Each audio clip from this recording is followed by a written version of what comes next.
Bon, pour revenir sur cette voiture de police, hein, rapidement, bon, ça c'est une vraie voiture de police qui circulait dans les rues de Paris dans les débuts des années 2000, et j'adorais cette voiture. Donc c'était un modèle Citroën Évasion, donc le cul de la voiture il y avait marqué Police Évasion, et j'adorais ça, et je me suis dit je vais faire un facsimilé de cette voiture.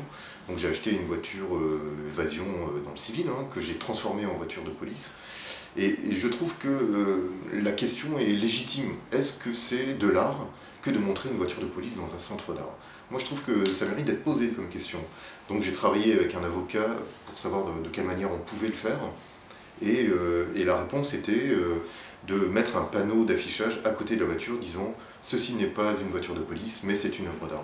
Et donc en fait la loi est venue valider ma question, et je m'en contente hein, d'ailleurs.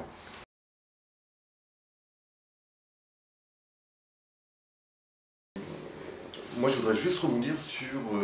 tout à l'heure, tu as parlé d'une photo de moi qui s'appelle Anti-héros. Et qui est pour moi...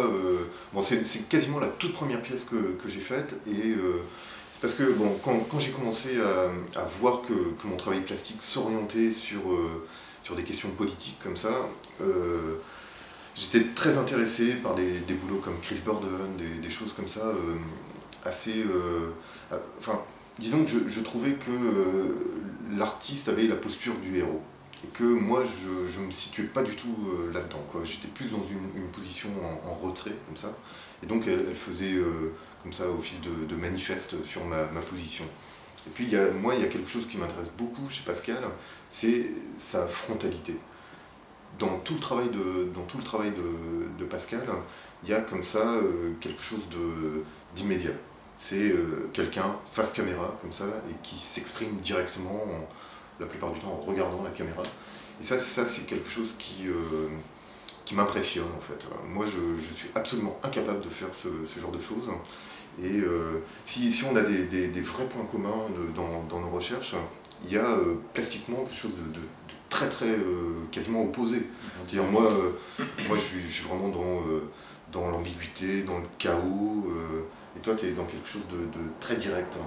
Et moi j'aimerais bien en fait que tu me parles de ça, quoi. Que tu nous parles de la façon dont tu construis les choses avec une musique empruntée à un artiste, un texte emprunté à un philosophe, et puis voilà, c'est un mix comme ça, très direct. Ça c'est quelque chose qui m'intéresse beaucoup.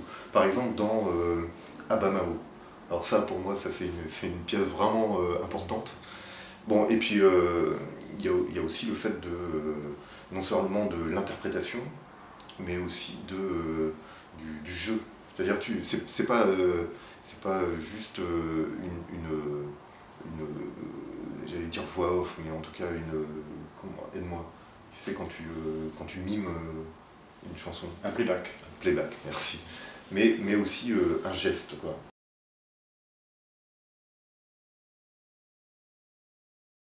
En fait, compte, pour l'histoire de la frontalité, pour moi, il y a quelque chose qui, enfin, dans tous ces vidéos dont tu parles, ce sont des plans séquences. Moi, il y a quelques vidéos où il y a du montage, mais souvent, assez souvent, à Bamao par exemple, c'est un plan séquence où il va y avoir un geste qui va être fait. Souvent, ou savoir aimer, un mec qui prend des baffes pendant toute une journée, c'est un plan séquence encore. Donc quelque part, dès le départ, j'ai pas encore conscience réellement de ce que je vais devenir de plus en plus performeur, mais il y a cette dimension de la performance, c'est-à-dire on performe dans un temps, frontalement, en faisant quelque chose, et on fait un geste, et on va jusqu'au bout. Et il y a quelque chose sur l'épuisement, je trouve. Tu vas au bout du processus, quoi. C'est-à-dire il y a à la fois le temps de la chanson, et puis le temps de se maquiller, ou la façon dont on peut supporter les claques, mais on ne peut pas les supporter indéfiniment, quoi. Moi je trouve qu'il y a quelque chose de l'ordre de l'épuisement dans ton travail, quoi. Peut-être moi je sens pas ça, parce que pour moi il y a vraiment, voilà, vous avez Abba Mao, vous avez Abba, vous avez Mao, c'est tout. Enfin, il y a vraiment ces trucs aussi de la frontalité, Lacan Dalida, vous avez une chanson de Dalida, après, et la forme c'est donc pour Lacan Dalida un karaoké, où là donc c'est juste recouvrir, finalement, recouvrir mon visage de rouge, du même rouge que le petit livre rouge de Mao Tse-tung. Sur Abba Mao, donc il y a vraiment donc le texte de Mao parle de l'artiste révolutionnaire, donc le héros, dont tu es un anti-héros.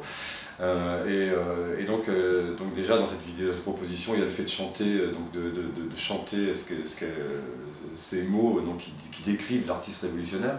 En gros, l'artiste révolutionnaire aussi, hein, c'est celui qui utilise le langage du peuple, c'est ce que dit Mao en tout cas, qui m'intéresse beaucoup. On retrouve dans beaucoup de mes vidéos, on va dire, des chansons ou des pans entiers de la culture populaire. Donc quelque part pour moi, c'est convoquer le peuple dans l'œuvre, hein, puisqu'on ne sait pas du tout où est-ce qu'est le peuple quand on regarde un petit peu les lieux d'art contemporain. Enfin, on peut se poser des questions où se trouve celui qui regarde. Donc celui qui regarde, c'est le public, pour moi c'est le peuple. Donc quelque part, il y a une manière de le convoquer tout de suite, là, automatiquement, avec tout un tas de figures. Et donc un geste, donc ce geste c'est de me recouvrir. Donc moi j'ai dans la tête un geste que j'ai vu dans le cinéma, d'un film de Godard, hein, où il y a Pierrot le Fou à la fin, il met du bleu sur son visage et le bleu du ciel derrière. Et pour moi c'est ce geste-là qui paraît convoqué, qui est un geste de l'effacement tout simplement. Donc là un anti-héros, du coup le héros disparaît. Mais aussi parce que c'était le rouge. Alors le rouge c'est pour Mao à la fois, c'est la couleur du petit livre rouge, le rouge en chinois c'est la couleur du bonheur. Et c'est pas par hasard qu'on ait choisi cette couleur-là. Et c'est le rouge aussi, c'est le sang de tous les morts de la révolution culturelle qui sont convoqués là, dans ce geste-là. Et après j'apprends que ce geste a déjà été fait en art par Bruce Nauman, donc qui lui aussi s'est couvert le visage de plus de couleurs, mais simplement il se met juste de la couleur, donc on est plus dans un truc de la peinture qui est convoqué là, tandis que pour moi c'est vraiment l'effacement, en plus le rouge m'intéressait en plus parce que c'est une couleur très difficile en vidéo, ça sature, ça bave, c'est dégueulasse, donc il y a aussi ce truc qui est dégueulasse, du sang, enfin bon, tout ça c'était convoqué là-dedans, et ça ne pouvait se faire que dans un geste, donc qui était ce geste d'effacement, plan séquence, donc frontal, automatiquement, et donc une action et c'est tout. Donc quelque part pour moi, la frontalité elle est là, elle est performative. Donc, voilà. Mais pas plus que ça, il n'y a pas de montage, pas d'effet, etc. Tout le travail, on va dire, du montage, entre guillemets, c'est le travail sonore, ce qu'on entend, c'est-à-dire une chanson. Donc là, on va en studio avec des chanteurs, on enregistre la chanson, on construit ça finalement comme une chanson pop classique, et on fait une vidéo, sauf que cette vidéo de la chanson pop classique, c'est un geste d'art ou c'est un geste plastique qui est très minimaliste. Parce que tous mes dispositifs sont très minimalistes. Et vraiment cette notion aussi pour moi de faire de l'art avec rien, c'est très important pour moi. Une grande partie des choses que je crée, c'est avec rien, ou avec très peu de choses. Pas de moyens, pas de budget, pas de machin, les 3/4 du temps. Et donc finalement, et c'est dans ces moments-là où justement, je dirais que je me situe comme un militant, comme quelqu'un qui ne serait pas un artiste, hein, et qui a peu de moyens, mais qui utilise des moyens très simples pour faire passer quelque chose qui a une prise de parole, mais là qui est une prise de parole avec la voix des autres, donc avec la voix de la chanteuse d'Abba, avec la voix de Mao Tse-tung, donc avec des multiples voix qui sont convoquées à travers ça.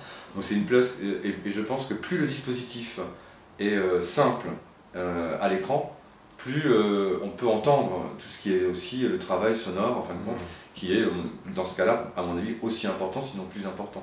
Donc pour moi, je pense que si je mets trop d'images, ou je monte, ou je fais etc., c'est un truc complexe, et des images complexes, et finalement, on se met là-dedans, et il n'y a pas grand-chose. Ce qui permet de bien entendre la chanson, c'est que je ne passe pas grand-chose à l'écran. Mais ce qui se passe à l'écran, c'est vraiment très simple. Mais tout le monde peut comprendre.